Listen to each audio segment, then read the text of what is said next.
Hello there and welcome to Abe's Music School. I'm Abe and this is episode 6. Heavy metal legend Ozzy Osbourne died 2 days ago. It's going to be a special Ozzy Osbourne episode. But we haven't learned so much yet, so it's going to be pretty simple. But we're going to have to learn a little bit new. If you remember, we played the A minor scale before, starting at the loose A string. A, B, C, D, E, F, G, A. If we instead start at the 5th fret here, it becomes...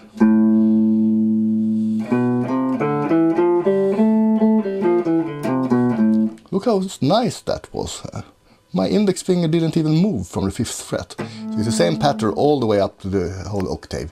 If you continue above this 1 octave, you break the pattern.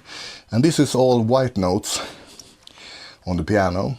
But if we want to play in another key, for instance, if we want to start here, this note is between the F and the G. It's not even a white note, the first note of the scale. So you can see it as an F that is raised 1 fret, and we call it an F sharp. That means sharp means raised 1 fret, or we can call it G flat. G flat means lowered 1 fret. In this case, I'm going to call it an F sharp. But the pattern is the same. I just moved the box. The box, that's the pattern I played. Move the box down here. So I start on this string, but exactly the same box. So that's the beauty of box playing on the guitar. Much easier than on the piano. On the piano you have to alternate, think of the black keys and white keys. Very complicated to change keys. On the guitar, very easy to change keys if you do box play. The most famous riff from the first Ozzy Osbourne solo album, the most famous riff is from the Crazy Train song. It's maybe not the best song, but it's the most famous riff, so let's play that one. It goes in F sharp. I don't know if this guitar is perfectly in tune, but because of the feathers here in this Floyd Rhoads systems, it's very hard to change the tuning, so I'm just going to keep it as it is. In the F sharp, it goes like this.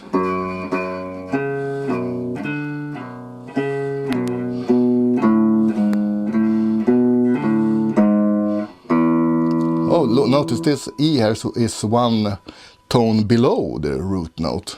Maybe that's why they chose this key, because you could go down 1 below the root note and then back to the root note. Here we played with a little finger, A on the E string. We could of course play that here instead on the A string, then it becomes...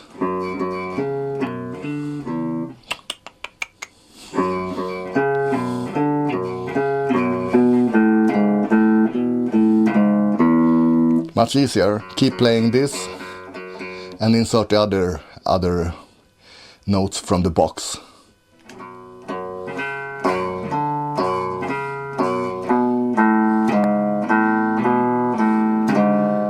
Notice this hand alternating between downstrokes and upstrokes.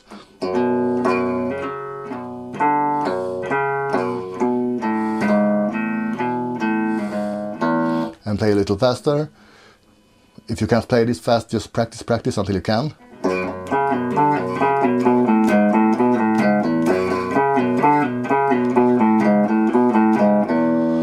And if you listen to the record, he has more distortion. Distortion is an effect which basically raises the volume and compresses. So instead of nice waves, you get compressed waves with the tops flattened out and the bottoms flattened out, when you get this distorted sound, which sounds pretty cool with an electric guitar and some styles of music. And on the bass guitar you play.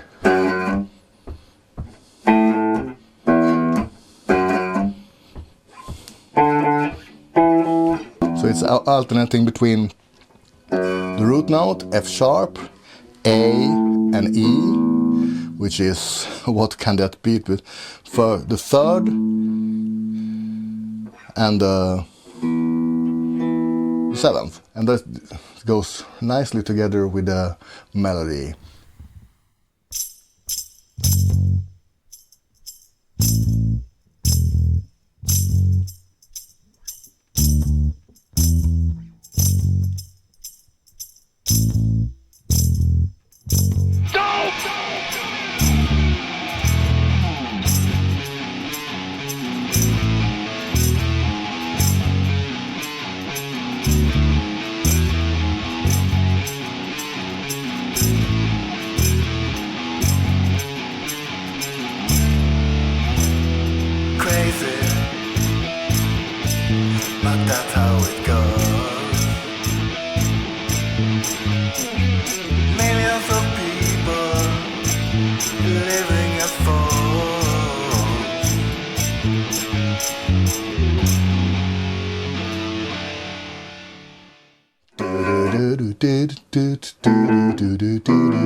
Then Randy Rhoads plays something like this in the verse.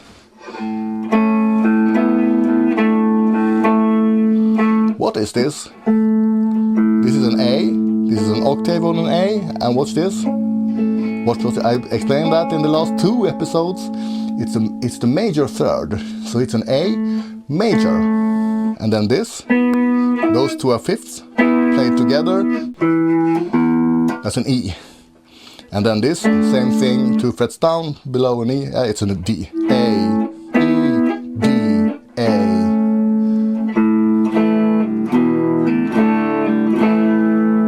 Nice. And then he keeps pummeling the A string.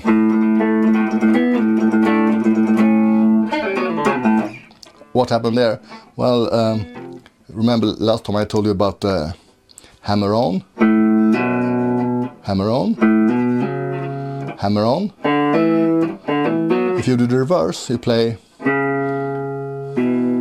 pull off. So just play 1 note and pull off 2 times down.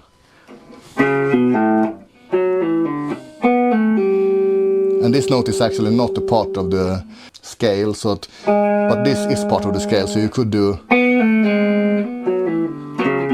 But I think if you do it fast, you can't hear that you play 1 note out of the scale, so you can just do a loose string. Alright, and then faster. And maybe that was enough for Ozzy Osbourne special, just 1 song.